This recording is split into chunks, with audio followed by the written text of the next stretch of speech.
পরিচিতি আমরা আলোচনা করব। তো এর মধ্যে হচ্ছে শারিয়া শব্দের অর্থ প্রথমে আমরা জেনে নেব যে শারিয়াটা হচ্ছে একটা আরবি শব্দ, আর এর যে অর্থ আমরা পাই লুগাতে দেখলে প্রাচীন আরবির মধ্যে, সেটা হচ্ছে বিশুদ্ধ পানি পান ও সংগ্রহের স্থান ও উৎস, যেখান থেকে মানুষ সুন্দর পানি পান করতে পারে এবং পানি পায়।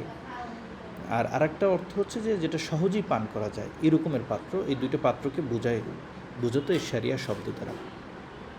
এটা আমরা কোন লুগাতে পেয়েছি? তাজুল আরুজ থেকে আমরা পেয়েছি।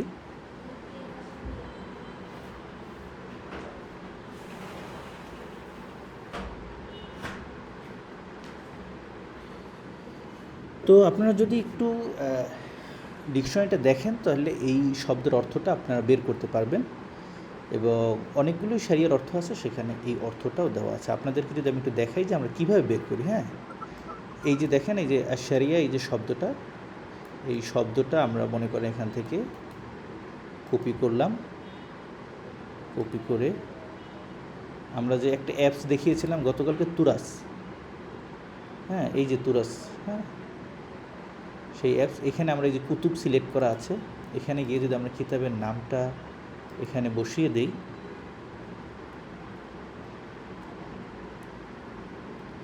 আমার কিবোর্ডটা ইংরেজি করা, আরবি করে নিচ্ছি।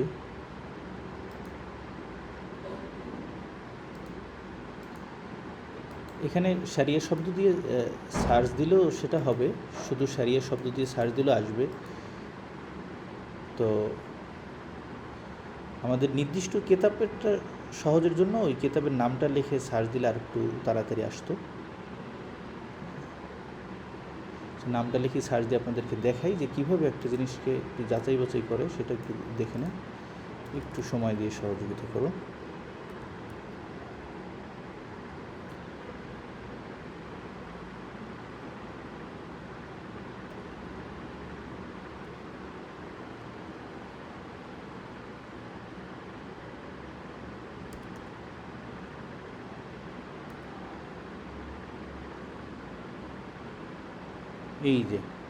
এই যে লুগাতে চলে গেলাম,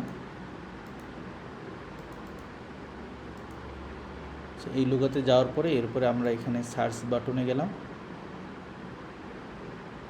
বা ওখানে না গিয়ে এই যে নিচে আসবেন, একেবারে নিচে এসে এখানে ক্লিক করবেন। ক্লিক করার পরে এই যে বহাস লেখা আছে সেখানে যাবেন। এরপরে আপনারা এই যে শারিয়া শব্দটা সিলেক্ট করে দেবেন, এরপর সার্চ করবেন। হ্যাঁ, এই যে এইখানে দেখবেন এই যে চলে আসছে। হ্যাঁ, তা আমরা যে এই যে শরীয়তের যে কথাটা বললাম যে সেটা পানি পান করার ব্যাপারে ব্যবহৃত হতো, এটাই দেখেন,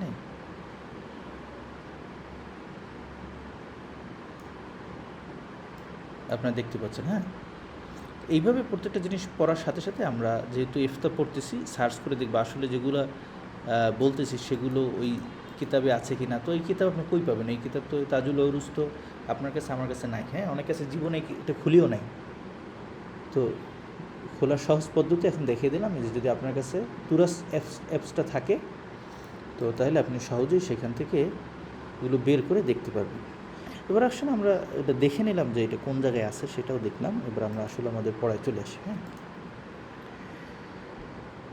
তো শরিয়তে যখন ইসলাম আগমনের পরে শরিয়তে মধ্যে এই যে শরিয়া যে শব্দটা আছে, ইসলাম আসার পরে এটা ভিন্ন একটা অর্থ বোঝানো হলো।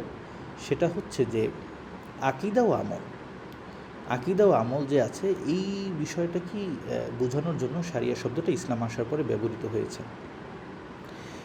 তো এই কথাটা কোথায় আছে? এই যে আসিহার মধ্যে আছে, সেটা আপনারা পরবর্তীতে এইভাবে খুঁজে দেখে নেবেন। তো অর্থাৎ ইসলামের যে আকিদা বা আমল আছে সেগুলোই এখন পারিভাষিকভাবে শারিয়া শব্দ দ্বারা মিন করা হয় বা বোঝানো হয়। তাহলে এখন আমরা বর্তমানে শারিয়া দ্বারা বুঝতে পারি যে কিছু আকিদা বা কিছু আমলের সমষ্টিকেই মূলত শারিয়া শব্দ দ্বারা বোঝানো হয়।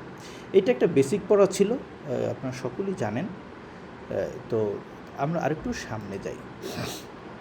তো আমাদের বড় যারা আছেন তারা কিভাবে শারিয়াকে সংজ্ঞায়িত করতেন সেটা একটু আমরা দেখি। ইবনে তাইমিয়া রাহিমাহুল্লাহ, তিনি হাম্বলি মাযহাবের অনুসারী ছিলেন। তিনি শারিয়ার একটা সংজ্ঞা দিয়েছেন যে শারিয়াটা হচ্ছে যে একটা আকায়েদ এবং আমাল, এই দুইটা বিষয়কে যেখানে সম্পৃক্ত করা হয়েছে, শরিয়াতু তান্তাজিমু কুল্লু মা শারাহুল্লাহু মিনাল আকাইদি ওয়াল আমালি, মানে শরিয়া আল্লাহ তাআলার আকীদা ও আমল সমূহের যাবতীয় যা কিছু প্রবর্তন করেছেন সব কিছুকেই এটার মধ্যে অন্তর্ভুক্ত করে। এটা তিনি মাজমুল ফাতোয়ার মধ্যে এই সংজ্ঞাটা দিয়েছেন। এই সংজ্ঞার দ্বারা আমাদের কাছে শারিয়া বিষয়টা পুরোপুরি স্পষ্ট হয়ে গেছে যে শারিয়া হচ্ছে আকীদা এবং আমলের নাম। এই পুরো বিষয়টাই যেখানে আলোচনা হয় সেটা কি শারিয়া বলা হয়। তো শারিয়ার পরিচয় যদি আমরা আরেকটু দেখি, আরেকজন আমাদের বিজ্ঞ আকাবের তার থেকে যদি আমরা এটা দেখি, যে শেখ মুস্তফা জারকা রহিমাহুল্লাহ তিনি শরিয়তের কিভাবে সংজ্ঞা করেছেন সেটা যদি আমরা একটু দেখি। তিনি বলেছেন যে শারিয়া হলো আকীদা ও আমল বিষয়ক ইসলামের যাবতীয় বিধানাবলী ও আদেশসমূহের সমষ্টি, এবং সমাজ সংশোধনের বিষয়ে ইসলামের যে লক্ষ্য বস্তু রয়েছে, যে ইসলামের যে সুনির্দিষ্ট লক্ষ্য রয়েছে সেগুলো বাস্তবায়ন করার নামই হচ্ছে শারিয়া। তাহলে তিনি শারিয়ার আরেকটু বিস্তারিত সংজ্ঞা দিলেন। হ্যাঁ, তিনি বললেন হিয়া মাজমুআতুল আওয়ামিরি ওয়াল আহকামিল ইতিকাদি ওয়াল আমালিয়া। যে এখানে ইতিকাদি এবং আমলি যে আহকাম এবং আওয়ামেরগুলো আছে সেগুলোর সমষ্টির নামই হচ্ছে শারিয়া।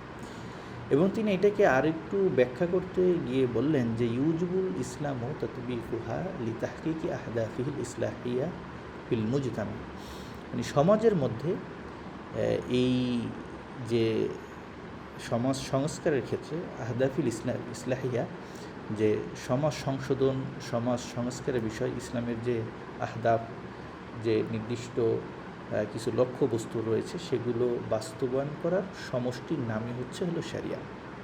তাহলে এখানে তিনি শারিয়াতের একটা বিস্তারিত সংজ্ঞা দিয়েছেন, যার মাধ্যমে আমরা একটা চিত্র অঙ্কন করতে পারি যে এটা শুধু আকীদা এবং আমল না, বরং এর সাথে সমাজ যে ব্যবস্থাটা আছে এটাও জড়িত, এবং সমাজ ব্যবস্থার ক্ষেত্রে ইসলামের যে কিছু দিক নির্দেশনা আছে, যে ইনসাফ এর একটি সমাজ হবে, যেখানে ন্যায় বিচার হবে, যেখানে সবাই সমান হবে, মানুষগুলো আজাদ হবে, সব ক্ষেত্রে সাম্যতা হবে, আদল ইনসাফ হবে, এই যে একটা সুন্দর একটা সমাজ ব্যবস্থা,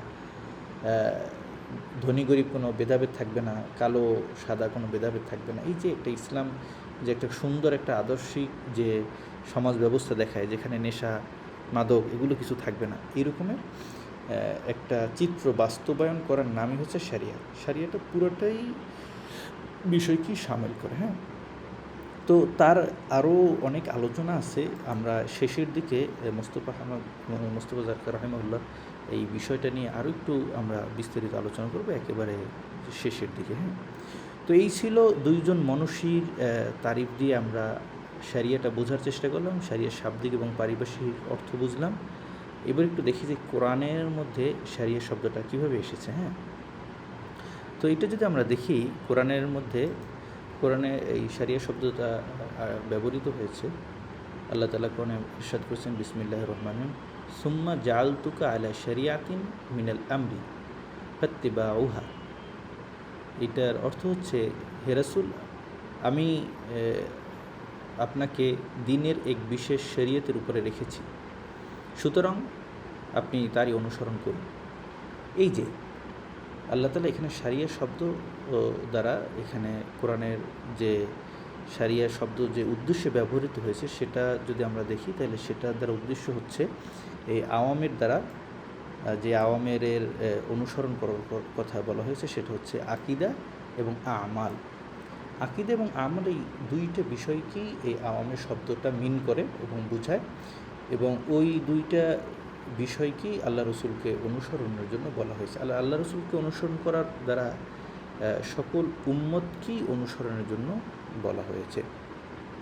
এবং আল্লাহ তাআলা আয়াতের শেষে বলেন ওয়ালা তাত্তাবিল আহওয়া আল্লাযিনা লা ইয়ালামুন, যে তোমরা নফসানি অর্থাৎ খেয়াল খুশি মতো যাতে আমরা না চলি এবং ওই সকল লোকদের অনুসরণ না করি যারা প্রকৃতপক্ষে জ্ঞান রাখে না বা এই শারিয়া জিনিসটা কি বুঝে না, হ্যাঁ, তাদের যাতে আমরা অনুসরণ না করি।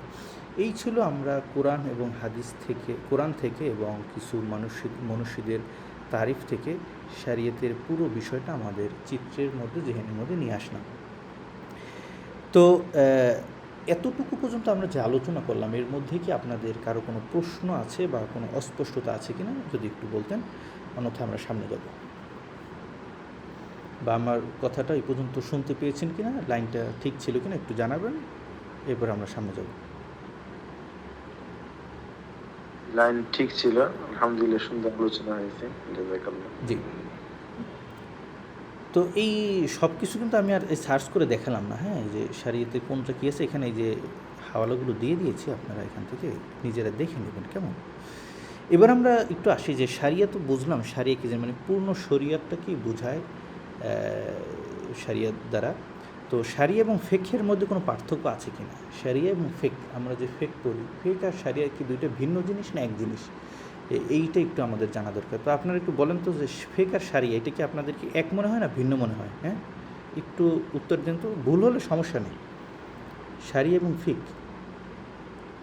বাহ্যিক স্রোতে কিছু ভিন্ন মনে হয়। জি, খুব সুন্দর উত্তর দিয়েছেন। হ্যাঁ, আরও কেউ উত্তর দিতে পারেন। কি এক মনে হয় না ভিন্ন মনে হয়? জি, আচ্ছা, আমরা আর কারো উত্তর, শরিয়া আর হ্যাঁ হ্যাঁ ফিক হ্যাঁ বলেন। একই মনে হয়।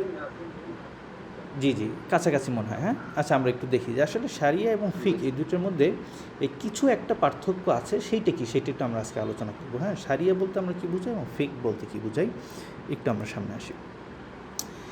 শরিয়াটা হচ্ছে আল্লাহ প্রদত্ত সামগ্রিক বিষয়াবলী, আল্লাহ যা বিধান দিয়েছেন সবই হচ্ছে শরিয়া। হ্যাঁ, আর ফিক যেটা আছে, ফিকটা হলো যে সেই বিষয়সমূহ থেকে আহরিত ও লব্ধ প্রায়োগিক বিধানগুলি, অর্থাৎ প্রায়োগিক যে বিষয়গুলো আছে এইগুলো নিয়ে যে আলোচনা করা হয় সেটা হচ্ছে ফিকহের মধ্যে। আর এছাড়া আল্লাহর যে সামগ্রিক বিষয়াবলী, যেগুলো কোরআন এবং হাদিসে যে ইসলামের নির্দেশনা আসছে, ওগুলো হচ্ছে শরিয়া। তাহলে আর এইটার যে ব্যাখ্যা বিশ্লেষণ যেগুলো আছে সেগুলোকে বলা হয় ফিক। আমরা একটু একটা উদাহরণের মাধ্যমে দেখি। যেরকমের আল্লাহ তাআলা কোরআনে আয়াতে সূরা বাকারার 230 নম্বর আয়াতে বলেছেন যে যখন স্ত্রীকে আমরা 3 বার তালাক দিয়ে দেব, হ্যাঁ, এরপর সেই স্ত্রী আমাদের জন্য আর হালাল বা বৈধ থাকবে না। তো এখন ফকিগণের কাজ কি, তারা কি করলো, তারা এখানে দলিল প্রমাণের আলোকে তারা চেষ্টা করলেন যে 3 তালাক যেটা কোরআনে বলা হয়েছে সেটা কি এক বৈঠকে প্রদান করার কথা বলা হয়েছে, না ভিন্ন ভিন্ন বৈঠকে প্রদান করলেও এটা একই হুকুম হবে, এই যে একটা বিষয়। হ্যাঁ, যে 3 তালাক সেটি 3 বৈঠকে প্রদান করলে যে বিধান, এক বৈঠকে প্রদান করলেও একই বিধান। এই যে একটা মাসালার ক্ষেত্রে সুন্দর একটা ব্যাখ্যা ফুকাহায়ে কেরাম দিলেন, এইটাকে বলা হয় ফিক। তো শরিয়া হচ্ছে মূল হুকুম, আর ফিকটা হচ্ছে সেটা হচ্ছে যে এইটার বাস্তবিক যে বাস্তবতার প্রয়োগ যে দিকটা আছে সেটা নিয়ে আলোচনা করে। যেরকমের এক বৈঠকে 3 তালাক দিলে 3 তালাক হবে কি না, তো ফুকাহায়ে কেরাম বলেছেন যে না, 3 তালাক এক বৈঠকে দিলেও 3 তালাকই গণ্য হবে, আর যদি ডিফারেন্ট বৈঠকে দেয় তাহলেও সেটা 3 তালাকই গণ্য হবে। এই যে বিভিন্ন মাসালার যে আরও বিভিন্ন সূক্ষ্ম দিক, বিষয়গুলো নিয়ে আলোচনা করা হয় সেটা হচ্ছে ফিকহের মধ্যে। আর শরিয়া হলো পুরা ইসলাম, আমরা যেটাকে বলি দিন, সেই দিনের পুরো আল্লাহর হুকুম হলো শরিয়া। তাহলে আমরা মোট কথা যেটা আমরা যেটা বুঝতে পারলাম, ইসলামের প্রায়োগিক দিক ও জ্ঞানের নাম হচ্ছে ফিক। হ্যাঁ, আর মূল যে পাঠ, যেটা মূল টেক্সট আছে সেটা হচ্ছে শরিয়া। তাহলে শরিয়া এবং ফিকটা আমরা বুঝতে পারলাম যে শরিয়াটা একটা উদাহরণের মাধ্যমে আমরা এখানে বুঝতে পারলাম যে শরিয়াটা হচ্ছে একটা পুরো ইসলামটাকেই যেটাকে মিহিন করে বোঝায়। আর সেখান থেকে ফিক মানে ওইটার ভিতরগত বিভিন্ন সূক্ষ্ম বিষয়গুলো নিয়ে যেখানে আলোচনা করা হয় সেটাকেই বলা হয় ফিক। আচ্ছা, আশা করি আপনারা এই দুইটা পার্থক্য আপনারা বুঝতে পেরেছেন। আপনাদের কোনো প্রশ্ন নাই, যদি প্রশ্ন না থাকে তাহলে আমরা শরিয়ার প্রকারভেদ নিয়ে আলোচনা করব। এই বিষয় কি আপনাদের কাছে স্পষ্ট হয়েছে এখন, শরিয়া এবং ফিক এই বিষয়টা একটু জানাবেন। জি, আলহামদুলিল্লাহ, বুঝতে পেরেছি। আলহামদুলিল্লাহ, বুঝতে পেরেছি। শুক্রিয়া।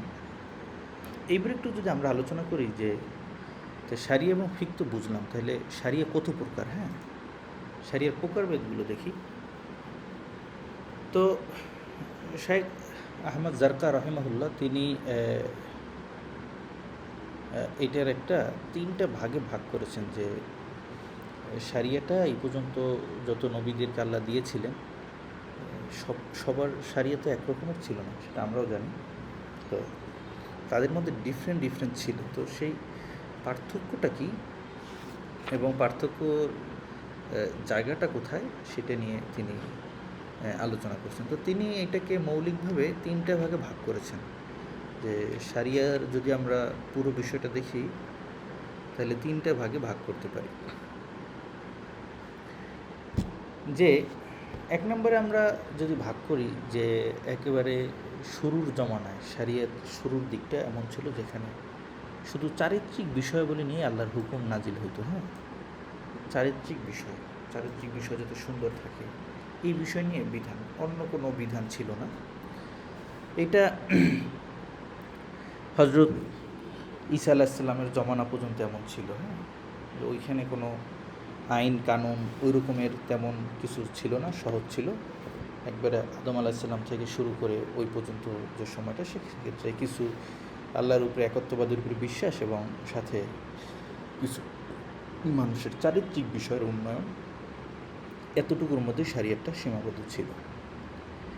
এর পরবর্তীতে এসে শারিয়াতটা আরেকটা সাথে যুক্ত হলো, সেটা হচ্ছে 2 নম্বরে এর পরবর্তী সময় আইন ও বিধান শারিয়ার মধ্যে আসলো। যে সেক্ষেত্রে চারিত্রিক উন্নয়নের পাশাপাশি সেখানে আইনও আছে, বিধানও আছে।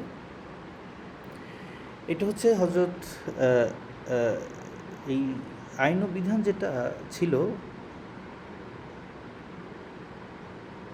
এটা প্রথম শুরু হলো আইন বিধানটা প্রথম শুরু হয় আল্লাহ তাআলা হজরত মুসা আলাইহিস সালামকে এই বিভিন্ন আইন এবং বিধান তিনি দিয়েছিলেন।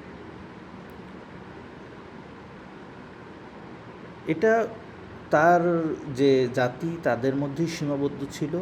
মুসা আলাইহিস সালামের জমানায় ইহুদিদের ক্ষেত্রে আল্লাহ কিছু আইন দিয়েছিলেন এবং এটা তার গোত্রের মধ্যেই সে আইন এবং বিধানগুলো ছিল এবং ওই সময়ের মধ্যেই এটা তার যে সময়কাল এটার মধ্যেই ক্ষান্ত ছিল। এর পরবর্তীতে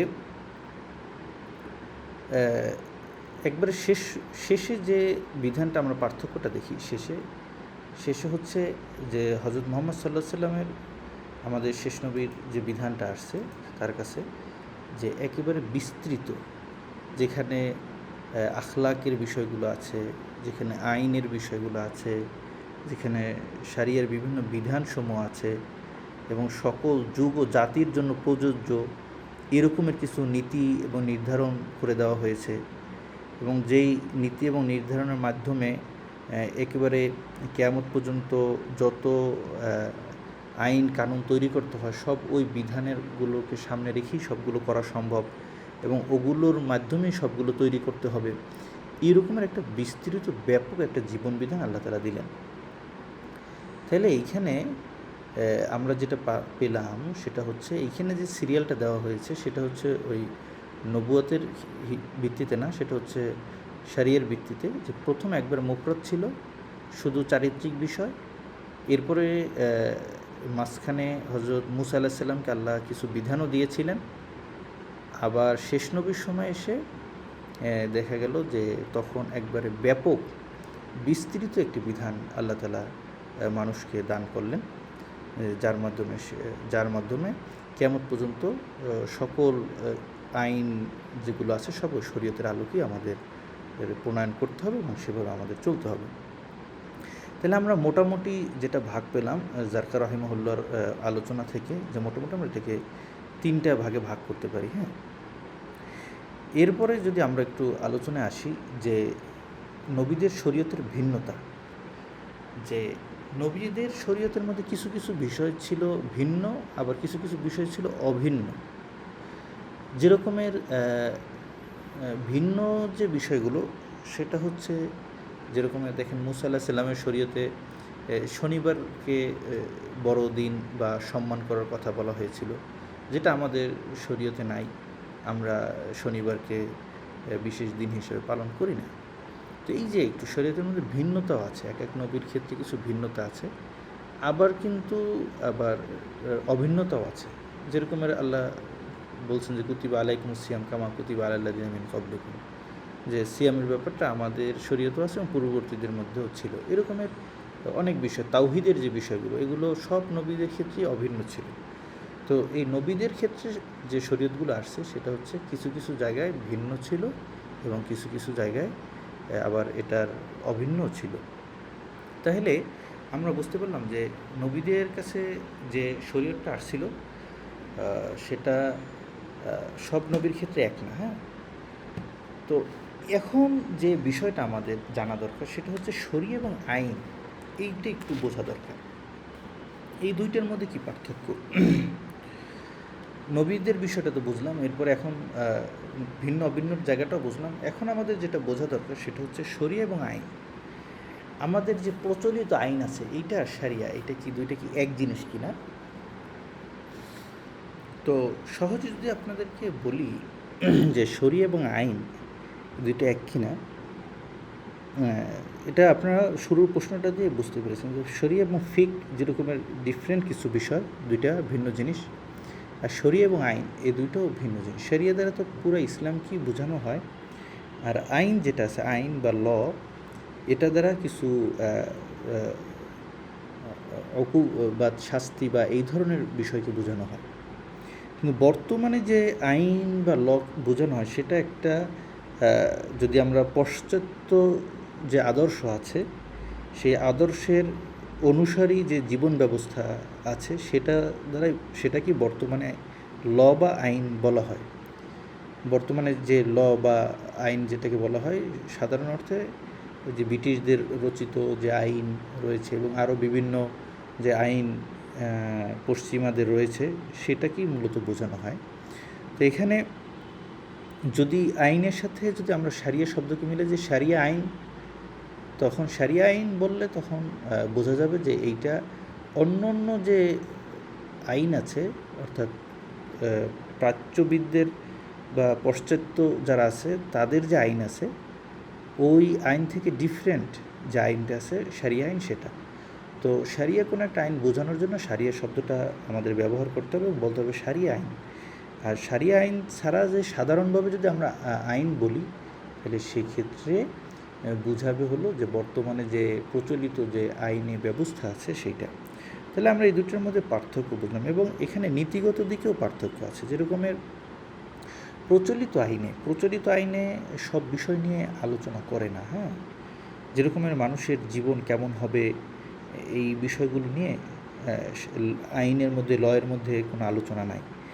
যেরকম মানুষের ব্যক্তিগত বিষয়, পারিবারিক বিষয়, বিবাহ, স্বামী স্ত্রী, তাদের সম্পর্ক, তাদের মধ্যে আচার আচরণ, এই যে বিভিন্ন বিষয়গুলো আছে, বিবাহ বন্ধন কেমনে এটা হবে, কীভাবে বিবাহ বিচ্ছেদ হবে, এই যে পুঙ্খানুপুঙ্খানু যে আলোচনা সেটা কিন্তু যে প্রচলিত আইন, সেই প্রচলিত আইন এইভাবে মানুষের ব্যক্তি জীবন, পারিবারিক জীবন, সাংসারিক জীবন নিয়ে আলোচনা করে না, বরং তারা কিছু বিষয় রুল প্রয়োগ করে। যেরকমের বাংলাদেশে যদি আমরা বলি প্যানেল কোড বা শাস্তি, হ্যাঁ, শাস্তির ক্ষেত্রে বাংলাদেশে বর্তমানে এই পর্যন্ত 511টা না যেন 22টার মতো শাস্তি উল্লেখ আছে প্যানেল কোডে। সেখানে মানে কোন অপরাধ করলে কী শাস্তি দেওয়া হবে, হত্যা করলে 302 নম্বর ধারা, ইচ্ছাকৃত হত্যা করলে 302, অনিচ্ছাকৃতভাবে যদি হত্যা হয় তাহলে 303, যদি ডাকাতি করে হত্যা করে 304, এই ধরনের কিছু লয়ের মধ্যে, প্রচলিত লয়ের মধ্যে কিছু ধারা রয়েছে যেগুলো নির্দিষ্ট কিছু বিষয়ের সাথেই সম্পৃক্ত। কিন্তু শারিয়া যেটা আছে এটা হচ্ছে সামগ্রিক ইসলামের পুরো বিষয়টাকেই আলোচনা করে এবং বোঝায়। আর যদি এখানে আমরা আইন বিষয়টা বুঝাই সেক্ষেত্রে আমরা শারিয়া ল বা শারিয়া আইন বলবো এবং শারিয়া আইন বলি সেটাকে আমরা বুঝাবো। এখন এটা তো বুঝলাম যে শারিয়া এবং লয়ের মধ্যে কি পার্থক্য, সেটা আমাদের কাছে অনেকটা স্পষ্ট হইল। এই বিষয়টা যদি আপনারা বুঝে থাকেন তাহলে আমরা আরেকটু সামনে যাব যে বর্তমানে যে শারিয়া শব্দের ব্যবহার, হ্যাঁ, এই বিষয়টা নিয়ে আমরা একটু আলোচনা করব। আমরা যে শারিয়া এবং আইন এই দুটোর মধ্যে যে পার্থক্যটা বোঝানোর চেষ্টা করলাম, সেটা কি আপনারা বুঝতে পেরেছেন, না কোনো অস্পষ্টতা আছে? একটু যদি বলতেন, শারিয়া ও আইন।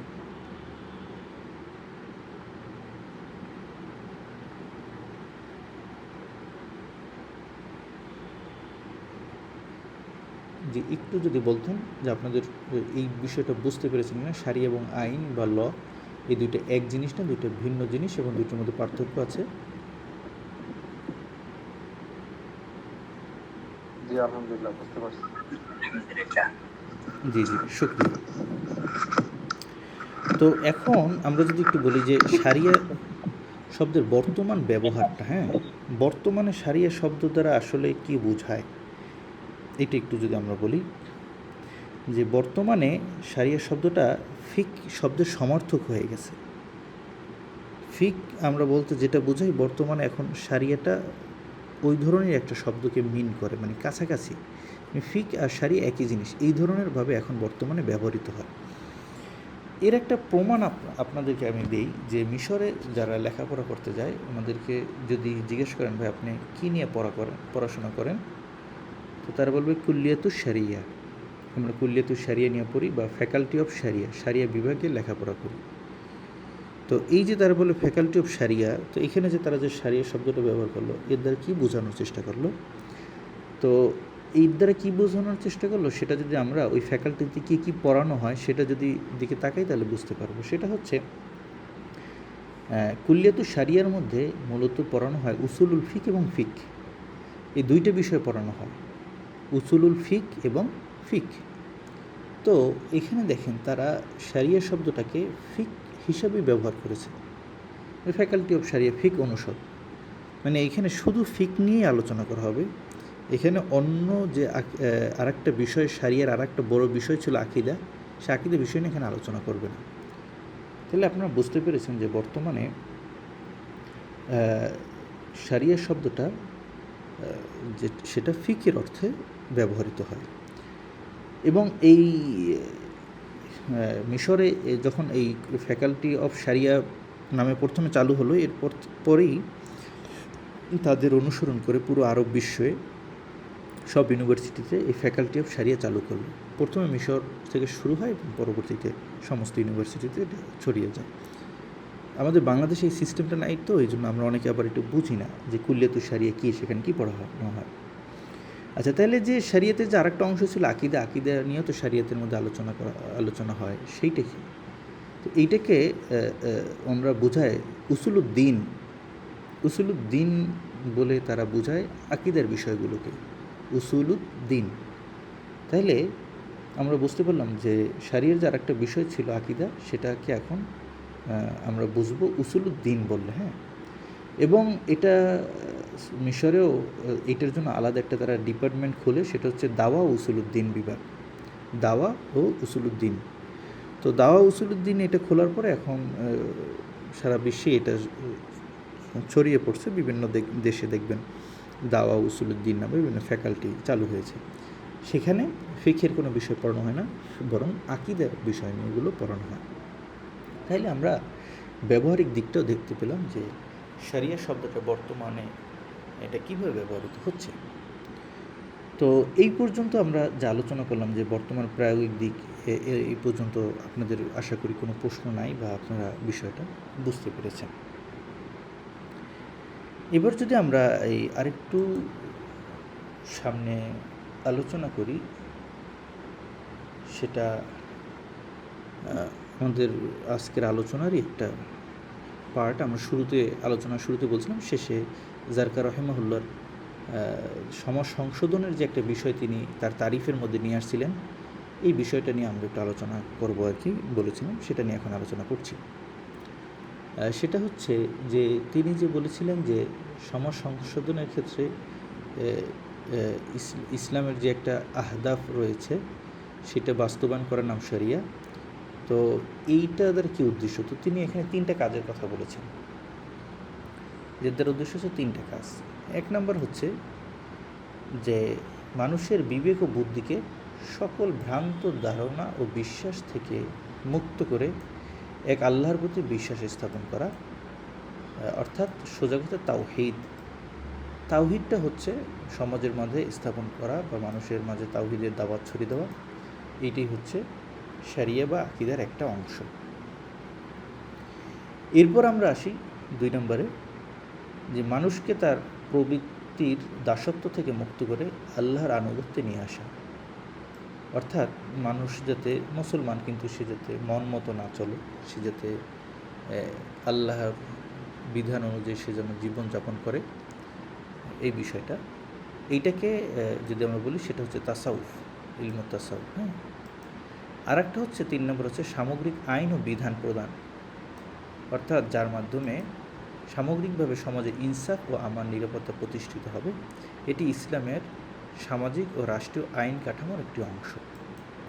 তাইলে তিনি 3 নম্বরে বোঝালেন যে শরিয়ার তৃতীয় আরেকটা বিষয় হচ্ছে, সেটা হচ্ছে সামগ্রিক আইন ও বিধান, যেটা সমাজের মধ্যে প্রতিষ্ঠা করতে হবে এবং প্রতিষ্ঠার মাধ্যমে প্রতিটা মানুষকে ইনসাফ এবং আমান নিরাপত্তার মধ্যে নিয়ে আসতে হবে এবং সেই নিরাপত্তা এবং ইনসাফ প্রতিষ্ঠা করতে হবে। এগুলি হচ্ছে শরিয়তের একটা বড় উদ্দেশ্য। তো ওনার যে 3টা ভাগ সেটা আমরা পড়লাম। এইবার আমরা আরেকটু দেখি যে এবার তিনি মূলত এই 3টে ব্যাখ্যার মাধ্যমে বোঝাতে চেয়েছেন যে এই 3টে লক্ষ্য যদি পূরণ করা যায় তাহলে ইসলামী যে শরিয়া আছে সেটাই পরিপূর্ণভাবে বাস্তবায়িত হবে। হ্যাঁ, তিনি আকিদাতুন আকলিয়াতুন এবং ইবাদাতুন রুহিয়াতুন ওয়া নিজামুন কানুনি কজাই, এই যে তিনি 3টাকে এই আকিদা, ইবাদত, আইন, এই 3টা বিভাগভাবে যে তিনি এটাকে ভাগ করলেন শরিয়াটাকে, এবং তিনি এটাকে বোঝাতে চাইলেন যে এই 3টে বিষয় আকিদা, ইবাদত এবং আইন, এই 3টে বিষয় যদি আমরা বাস্তবায়ন করি তাহলে আমরা পরিপূর্ণ শরিয়তের অনুসারী হব। আর আমরা যদি এটাকে আকিদা এবং ইবাদতের মধ্যে আমাদেরকে যদি সীমাবদ্ধ রাখি, আইন বা নিজামে কানুনি, সেটাকে ইসলাম যেটা বলেছে, নিজামে কজাইয়ের ক্ষেত্রে ইসলাম যেসব রুলস দিয়েছে সেগুলো যদি সমাজে বাস্তবায়ন না করি তাহলে কিন্তু আমরা পূর্ণাঙ্গভাবে শরিয়তের অনুসরণকারী হব না, বা আমাদের থেকে শরিয়তের বড় একটা অংশ সেটা ছুটে যাচ্ছে। আচ্ছা, আমরা যদি এই তার যে কথা আছে সেটাকে যদি আমরা একটু মূলভাবে দেখি, সেটা হচ্ছে ইন্নাল ইসলাম দীনুন ওয়া দৌলাতুন, যে নিশ্চয়ই ইসলাম দিন এবং রাষ্ট্র, দৌলা, দুটি সমষ্টি। শুধু ইসলাম মানে মসজিদ, ইসলাম মানে খানকা, ইসলাম মানে বিভিন্ন ইবাদত বন্দেগী, বিভিন্ন ওজিফা, এইটা না, বরং ইসলাম দুটোরই নাম দিন এবং দৌলত। আমাদের কুমিল্লাতে যে একজন ওই পীর সাহেব আছে, কি যেন, খুব সুন্দর রাসূলুল্লাহর সিরাত একদিন বলছেন, এটা ভাইরাল হয়েছিল, মোস্তফা ফয়জি,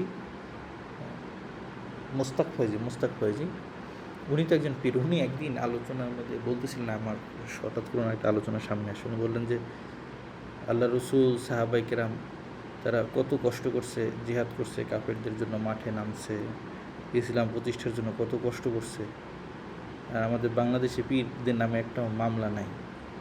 ইসলাম প্রতিষ্ঠা এমনি মনে হয় বাংলাদেশে হয়ে গেছে, পরিপূর্ণ মনে হয় ইসলাম হয়ে গেছে। যদি পরিপূর্ণ ইসলাম না থাকে তাহলে তো ওনারা বাস্তবায়নের জন্য চেষ্টা করতো, আর ওনাদের নামে দু একটা হলে তো মামলা থাকতো। কোনো পীর সাহেবের দেখবেন না তাদের নামে কোনো মামলা আছে। তো কথাটা আমার কাছে খুব ভালোই লাগলো। আসলে ওনাদের কাছেও যারা যায়, অনেক সময় তাদের ধারণাটা এমন হয়ে যায় যে ইসলামটা মনে হয় ইবাদত এবং আকীদা, বিশ্বাস, এই দুইটার মধ্যেই সীমাবদ্ধ, রাষ্ট্রীয় বিষয়ের সাথে ইসলামের কোনো সম্পর্ক নেই। আর আমাদের এই গ্যাপটা তৈরি হয়েছে এই খেলাফত যখন চলে গেল আমাদের, এরপর থেকে ইসলামটা একটু ব্যতিক্রমভাবে মানুষ চিন্তা শুরু করেছে বা ব্যতিক্রমভাবে বোঝার চেষ্টা করতেছে। পুরো শরিয়ার ব্যাপারটা, মানুষের কনসেপ্টটা মানুষের সামনেও দেওয়া যায় না, বা এটা বললো এখন দোষের বা আইবের বিষয়, এমনভাবে এটাকে সাজানো হয়েছে আন্তর্জাতিকভাবে যে এটা একটা অপরাধ হিসাবে দেখানো হয়। আর আমাদের প্রচলিত যারা ক্ষমতাসীন তাদের ক্ষমতা ধরে রাখার জন্য তারা আমাদেরকে হাতিয়ার হিসেবে ব্যবহার করে এবং অনেক চাপ প্রয়োগ করে। ফলে যেটা হচ্ছে সেটা হচ্ছে যে ইসলামের যে বড় একটা অংশ, তৃতীয় একটা পার্ট আমরা যেটা বলতে পারি নিজামে কানুনি, সেটা আমাদের থেকে শরিয়তের যে একটা বড় একটা অংশ ছিল সেটা আমাদের থেকে ছুটে যাচ্ছে বা সেটার উপরে আমরা আমল করতে পারছি না। এক্ষেত্রে আমরা কাউকে তাকফির করব না। আমরা বলব যে যারা এগুলো বুঝতেছে না, তাদের মধ্যে জাহালাত আছে, হ্যাঁ, তাদের এই যদি মধ্যে জাহালাত না থাকতো তাহলে আসলে তারা যদি এটা হাকিকত বুঝতে পারতো তাহলে অবশ্যই তারাও আমাদের সাথে এগিয়ে আসতো বা ইসলাম প্রতিষ্ঠার জন্য কাজ করতো। আপনার আমাদের মাদ্রাসার ব্যাকগ্রাউন্ড থেকে প্রশ্ন আসতে পারে যে জাহালতটা আবার কিসের, কই জাহালত, আমরা তো সবই বুঝতেছি। তো আসলে যেটা দেখেন, একবার একজন একটা ইসলাম নিয়ে মন্তব্য করার ব্যাপারে মার্কাজুদ দাওয়া থেকে আল কাউসারে লিখেছিল যে ওনাকে তো আসলে এই মন্তব্যের উপরে কাফের বলা যাবে কি না সেটা একটা সারি বিষয়, মুফতিদের বড় বিষয়। কারণ হচ্ছে এই কথা বললে যে কাফের হয়ে যায় সেটা উনি বুঝে বলছেন কিনা বা ওনার জানা ছিল কিনা, না উনি না জেনেই ভুলে বলে ফেলছেন। তার মধ্যে যদি জাহালাত কাজ করে তাহলে তো আপনি তার উপরে তাকফিরের হুকুম দিতে পারবেন না। হ্যাঁ, এই যে একটা সতর্কতার বিষয়। আসলেই অনেকে এগুলো বোঝে না। হ্যাঁ, আমরা বাংলাদেশের দেখবেন যে যারা একটু শিক্ষিত সমাজ তারা হুজুর দেখলেই ভয় পায়। আপনি কি বলবেন যে তারা তবলিগোলা দেখলে অনেকে ভয় পায় যে না এই মনে হয় আসলে কী না কি, বুঝতে পারছেন? তো এই যে মানে ইসলামী মানুষগুলো থেকে মানুষ আসলে জানতেছে না, সেটা হচ্ছে আমরা এখনও তাদের কাছে বুঝাইতে পারি না, তাদের মধ্যে জাহালাত রয়ে গেছে। আর যদি আফগানিস্তানের কথা বলেন, আমাদের কাছে যেটা এখন স্পষ্ট, সারা বিশ্বের কাছে স্পষ্ট, কিন্তু দেখবেন একটা শ্রেণীর মানুষ তার বলো ওরা ওনরা তো আল কায়দা নাকি জঙ্গি কি নাকি, ভয়ে মানুষ দেখবেন যে চোখ টুক উল্টে গেছে, এই আর কি। তো আসলে মানে ইসলামের পক্ষে যারা কথা বলে ওলামায়ে কেরাম, তাদেরকে এই সমাজের মধ্যে একটা খারাপ করে দেখানো হয়েছে। আর এগুলো নিয়ে প্রায় বাংলাদেশে 20টার মতো সংগঠন কাজ করে, সরকারি সংগঠন। তারা এগুলা ওলামায়ে কেরামকে ফাঁসানোর জন্য, বাজানোর জন্য খুঁজতে থাকে। যে সিটিটিসি আরও অনেকগুলো আছে আর কি, এরা খুঁজে। তো আসলে আজকে আমাদের আলোচনাটা এই পর্যন্তই ছিল। শারিয়া এই 3টে বিষয়েরই নাম। তো আমরা যাতে এই 3টা বিষয়কে সঠিকভাবে বুঝতে পারি, হৃদয়ঙ্গম করতে পারি এবং সমাজে বাস্তবায়ন করতে পারি, আল্লাহ তাআলা আমাদের তৌফিক দান করুন। আজকের আমাদের ক্লাসে এই ভাঙ্গাচোরা যা কিছু আলোচনা হলো, আল্লাহ তাআলা সবাইকে সঠিকভাবে বোঝার তৌফিক দান করুন। আপনাদের সাথে এতক্ষণ আমি ছিলাম মুফতি মাহাদী হাসান। আমি বর্তমানে সাভারে আছি মারকাজুস সুফার দায়িত্বে। তো এই ছিল আমার পরিচয়। আলোচনা শেষ করলাম আমি এখানে। সুবহানাল্লাহ ওয়া বিহামদিহি, সুবহানাকাল্লাহুম্মা ওয়া বিহামদিকা, আশহাদু আল্লা ইলাহা ইল্লা আনতা, আস্তাগফিরুকা ওয়া আতুবু ইলাইক। আপনাদের যদি কোনো সম্পূরক প্রশ্ন থাকে প্রশ্ন করতে পারেন। আমরা সেই প্রশ্ন নিয়ে আমাদের ক্লাসটা আজকে এখানে শেষ করব। আপনাদের কি কোনো প্রশ্ন আছে কিনা?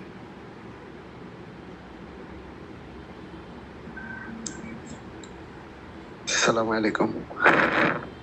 ওয়ালাইকুম আসসালাম ওয়া রাহমাতুল্লাহ। ওস্তাদ, যে আমি বলতে চাচ্ছিলাম যে শরিয়া এবং ফিকের মাঝে সম্পর্কটা কিসের? ও আচ্ছা আর শরিয়া ছাড়া কি ফিক হয়, অথবা ফিক ছাড়া কি শরিয়া হয়, এমনটা হতে পারে কিনা? আচ্ছা, এটা যদি সহজ। আর জি জি, হ্যাঁ তৃতীয় বলেন। নাম্বারটি হলো যে আমাদের বাংলাদেশে বর্তমান যে ইফতার বিভাগগুলো আছে, এগুলোতে কি শরিয়া শেখানো হয় নাকি ফিক? শরিয়া আর ফিক উভয়টাকে কি আইন বলা হয় কিনা? ও আচ্ছা আচ্ছা, জি আপনার বিষয় প্রশ্নটা আমি বুঝতে পেরেছি। অনেকগুলো প্রশ্নই করেছেন, সেটা আচ্ছা একটু সহজে বলি। এগুলো মোটামুটি আলোচনা হয়ে গেছে। হ্যাঁ, যে শারিয়া এখন বর্তমানে শারিয়া শব্দটা যেটা বললাম একেবারে শেষে, শারিয়া দ্বারা বর্তমানে ফিক বোঝাচ্ছে। হ্যাঁ, একেবারে শেষে যে আমরা দেখালাম বিভিন্ন ইউনিভার্সিটি ফ্যাকাল্টিতে তারা শারিয়া শব্দটাকে ফিক শব্দে ব্যবহার করে। হ্যাঁ, এটা হচ্ছে একটা বিষয়। আর এটা হচ্ছে শারিয়া এবং ফিক একই জিনিস কিনা। হ্যাঁ, আমরা যদি মৌলিকভাবে দেখি, শারিয়ার সংজ্ঞা দেখি বিভিন্ন আকাবেরদের, আমাদের বড়দের, সালাফদের, তো সেক্ষেত্রে দেখি শারিয়াটা হলো পুরো ইসলামের সমষ্টির নাম। হ্যাঁ, শারিয়াটা হচ্ছে আম। আর সেখান থেকে ফিক যেটা হচ্ছে সেই আম যে বিষয়টা আছে সেটার বিভিন্ন পুরোই বিষয় নিয়ে যেখানে আলোচনা করা হয় এবং এটার ব্যাখ্যা বিশ্লেষণ যেখানে করা হয় সেটা হচ্ছে ফিক। হ্যাঁ, ফিক শাস্ত্রের মধ্যে শারিয়ার বিভিন্ন বিষয়াদি নিয়ে আলোচনা করা হয়। আর আপনার আর একটা প্রশ্ন কী যেন বললেন যে বাংলাদেশে বিভিন্ন ইফতার বিভাগে আসলে শারিয়া শেখানো হয় না ফিক শেখানো হয়। হ্যাঁ, তো বাংলাদেশে যে ইফতার বিভাগগুলোতে যেটা বললাম আমরা, এখানে শুধু ফিক এই বিষয়ই পড়ানো হয়। এখানে আকিদা বা আকিদার কোনো কিতাব এগুলো দরস হয় না। দুই একটা ফিকহি আকিদার কিতাব দুই একটা জায়গায় আলোচনা করা হয়, দুই একটা ইফতাতে। এছাড়া আকিদের জন্য আলাদা 1 বছর বিভিন্ন জায়গায় আছে, আপনারা ওখানে পড়তে পারেন। সেখানে আকিদা নিয়েই শুধু আলোচনা করা হয়। যদি আমরা সেটাকে বলি উসুলুদ্দিন আমরা বলতে পারি, বা আমাদের বাংলাদেশে তাখাসুস ফিল কী বলবো আকায়েদ, যেটা এরকম একটা আকিদের 1 বছর খুলছিল সফিউল্লাহ ফুয়াদ সাহেব দামাত বারাকাতুম, এবং আরও অনেকের ওখানে আছে 1 বছরের আকিদা কোর্স, শুধু আকিদা নিয়েই পড়ানো হয়। হ্যাঁ, হাটাজারিতে আমাদের ওস্তাদ সাঈদ আহমদ সাহেব দামাত বারাকাতুম, তিনিও আকিদের ব্যাপারে কিছু খণ্ড খণ্ড দরজ দিতেন দাওয়ার বিভাগের মধ্যে। দাওয়া এবং আকিদাটাকে বর্তমানে এখন এক করা হয়েছে, ওইখানে আলাদাভাবে এটা আলোচনা করা হয়। এবং যদি এটাকে যদি একটু ইমাম আবু হানিফা রহমতুল্লাহের দৃষ্টিকোণ থেকে ভাগ করি, তাহলে ইমাম আবু হানিফা রহমতুল্লাহ সুন্দরভাবে একটা ভাগ করেছিলেন ফিকহে আকবর, এর দ্বারা তিনি তাওহীদের বা আকিদার বিষয় বুঝিয়েছেন। এরপর ফিকহে আওসাত, যেটার দ্বারা তিনি তাজকিয়া তাসাউফ এই বিষয়গুলোকে মিন করেছেন। আর এটা হচ্ছে ফিকহে আসগর, যেটার দ্বারা আমরা ফিক বা আমরা যে বিষয়গুলো নিয়ে আলোচনা করি বিভিন্ন ফিকহের কিতাব, বিভিন্ন মাযহাবে যে আলোচনাগুলো হয়, সেটা হচ্ছে ফিকহে আসগর। তো এই 3টে ভাগ ইমাম আবু হানিফা রাহিমাহুল্লাহ করেছেন। তো তার এই 3টে ভাগের দ্বারা আমাদের কাছে স্পষ্ট হয়ে যায় যে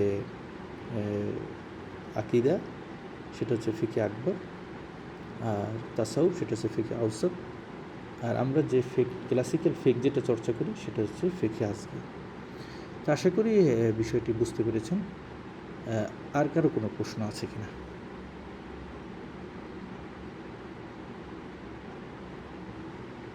জি, প্রশ্ন করতে পারেন, কোনো সমস্যা নেই, ভয়ের কোনো কিছু নেই।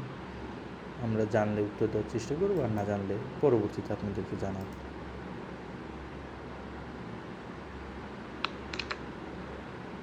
শরিয়াতাম এখানে যে আয়াতটি বলা হয়েছে, আমর দ্বারা আকায়েদ এবং আমল। হ্যাঁ হ্যাঁ হ্যাঁ, দুইটা বিষয় দ্বারা উদ্দেশ্য করা হয়েছে, এবং দুইটাই কি আল্লাহ রসুলকে অনুসরণ করার জন্য বলা হয়েছে, যে আকিদা এবং আমাল, এই আমালের মধ্যেই সব বিষয়টা চলে আসছে আর কি। আমল বলতে কি নামাজ পড়া বা এরকম? আমল বলতে কি বোঝানো হয়েছে এখানে? এখানে আমল বলতে আকিদের বাদে যত শরীয়তের যে বিষয়গুলো আছে, ইবাদাত, মুআমালাত, মুআশারাত, সব বিষয়গুলো, হ্যাঁ, আখলাক, সব বিষয়গুলো এটার মধ্যে আসবে। এটা গ্রহণযোগ্য তাফসির কোন ইয়া আছে কিনা, বা আমরা তার তাফসির পড়ি নাই। তাফসীর আমলের ব্যাখ্যাটা যেটা আছে, হ্যাঁ, আমার ব্যাখ্যা, আমলের জি, আমার ব্যাখ্যা আপনি এই যে আপনাকে দেখিয়ে দিলাম না, যে একটা অ্যাপস, এই যে দেখাই এই অ্যাপসটা, না তুরেছে না, এই যে বাহিসুল কোরআনী, এখানে যাবেন, গিয়ে ওই আয়াতটা লিখ। আচ্ছা, আপনি কি স্ক্রিন শেয়ার দেখতে পাচ্ছেন? জি জি। এখানে গিয়ে লিখবেন, লেখার পরেই আপনি ওই আয়াতের আমর দ্বারা কী কী উদ্দেশ্য সব তাফসীরে দেখতে পারবেন। এখন তো আমি আর দেখাচ্ছি না, আপনি একটু দেখে নেবেন সব তাফসীরে কোথায় কী আছে, দেখবেন একের পর এক আসতেছে। হ্যাঁ, জি। আর কারো কোনো প্রশ্ন আছে কিনা এটা ব্যক্তিগতভাবে একটু দেখে নেবেন, কেমন? মানে আপনাকে দেখাইতাম এখন সব তাফসীর, এখানে একটার পর একটা সব তাফসীর দেখানো যায়, এর আগে দেখাইছিলাম তো। জি, আর কারো কোনো প্রশ্ন আছে কিনা একটু নেই?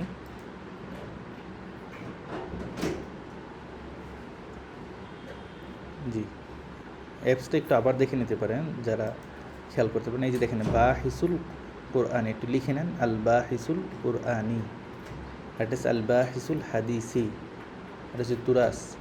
আল বাহিসুল হাদিসের মধ্যে যত হাদিস নিয়ে আপনার যত চিন্তা আছে সেটা নিয়ে আপনারা এখানে দেখবেন। আল বাহিসুল কোরআনের মধ্যে শুধু গিয়ে আয়াতটা লিখে দেবেন এবং সব তাফসীর কিতাব এখানে পেয়ে যাবেন। মোটামুটি সব তাফসীর এখানে আমরা যতগুলো পেরেছি নিয়ে আসছি, এর বাইরেও আছে। আর হচ্ছে তুরাস, হ্যাঁ, 3টে আপনাদের জন্য। জি, একটু আর কেউ যদি কোনো প্রশ্ন থাকে একটু বলবেন। হ্যাঁ জি ওস্তাদজি, ওই কোরআনের পরিভাষায় শরীয়ত কি বোঝায় আয়াতটা একটু আবার স্মরণ করিয়ে দিলে নোটে রাখা সহজ হতো। ও আচ্ছা, আয়াতটা একটু আপনি জানতে চাচ্ছেন না? আচ্ছা, আয়াতটা একটু আমি বলি। আয়াতটা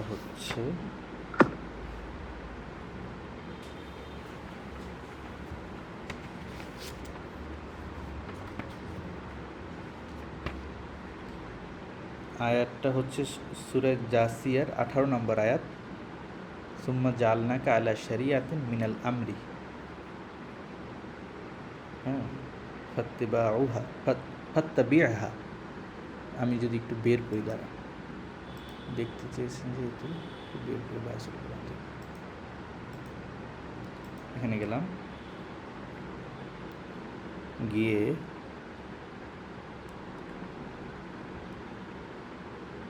লিখলাম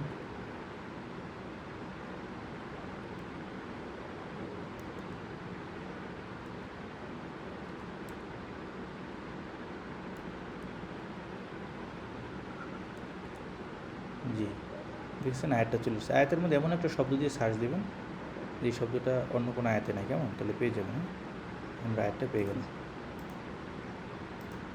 জি আমরা যদি তাফসিরে যাই, জি উস্তাদ জি, জাযাকাল্লাহ। চলে গেল তাফসিরটি একটু দেখাই দিই, আপনি যদি দেখতে চেয়েছেন। জি, আর কারো কোনো প্রশ্ন থাকলে একটু করতে পারেন মাঝখানে। আসসালামু আলাইকুম রহমতুল্লাহ। ওয়ালাইকুম আসসালাম।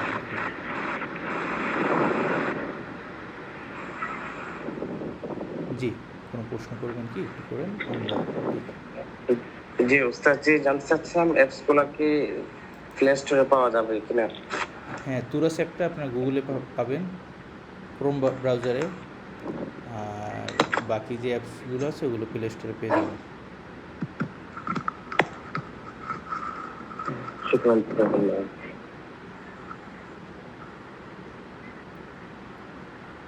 মানে শরীয়তের ব্যাখ্যা করছে, ফারায়েজ, হুদুদ, আমর, নাহি, হ্যাঁ, এই সবগুলোকে ইত্তেবা করার জন্য। হাদিস যেটা আছে তার মধ্যে কি যে কোনো হাদিসে ব্যাখ্যা পাওয়া যাবে? জি জি, বুঝতে পারি না। বাহিসুল হাদিস যে এক্সট্রা আছে এটার মধ্যে কি কোনো হাদিস সার্চ দিলে সাথে সাথে কি এর কোনো ব্যাখ্যা চলে আসবে কিনা সম্পূর্ণ?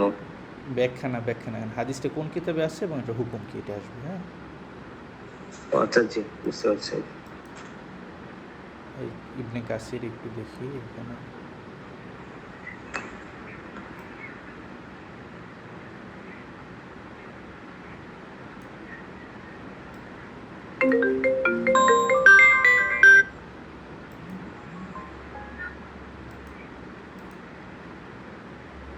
তাফসীরে যে কুরতুবী, আমর দ্বারা কি বুঝাচ্ছে, এখানে এই দেখেন পুরোটা ব্যাখ্যা নিয়েছে শরীয়তের লোকের ব্যাখ্যা। ভদ্রলোকে 3 বার কেটে দিলাম, তারপর উনি ফোন দিতেছে। উনি শুধু ক্লাস টাইমে ফোন দিবে। হ্যাঁ, উনি ভর্তি হয়েছে, শুধু এই সময় ফোন দিবে, ওনাকে নিয়ে খুবই জ্বালা। আবার দিবে 11টার পরে, অনেক সময় 11:30 একদিন দিচ্ছে। তো এইভাবে আপনি একটু দেখে নেবেন পুরো এই যে আমরের ব্যাখ্যা কী। হ্যাঁ, যেখানে একটা সুন্দর ব্যাখ্যা আছে। জি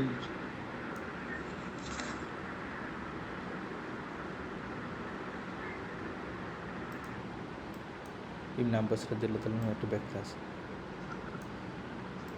কতদা থেকেও একটা ব্যাখ্যা আছে।